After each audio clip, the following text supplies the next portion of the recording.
Sədaqət məni parodiya edir. YouTube'a qoyacağım Sədaqət. Sinifə necə girirəm, necə dərsi danışıram, sizə deyirəm hamısını. Qapını ört gəl. Aha, gəlir Səbinə müəllim. Salam uşaqlar. Salam. Necəsiniz? Yaxşı. Sonra Kitab, dəftər, nə fisiyor. dərsi necə qışqırıram uşaqların üstünə, onu da de. Açın Azərbaycan dili kitabı. Əhməd kitab gətirir.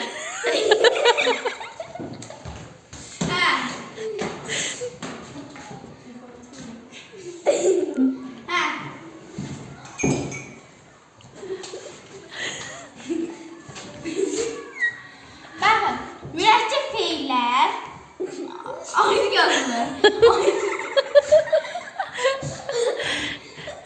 Uşaqların üstünə necə qışqırıram, onu de elə. Əhlə, niyə dəsə dolaşmışsın? Heydəri özdən. Sonra hamı dəftəri gətirir. Oturur da, hamı dəftəri gətirir, birdən yoxlamağa necə eləyir? Hamı birdən gətirir. Bir dəqiqə, başına yıkılışmır. Bir dəqiqə, gözlə, bu yoxlayın. Salam mənim, Tamam, sən də gətir yoxladın, gör neynəyəcək. Ala, bir dənə düz yazmır. Hamı yığışdı başıma Sədaqət.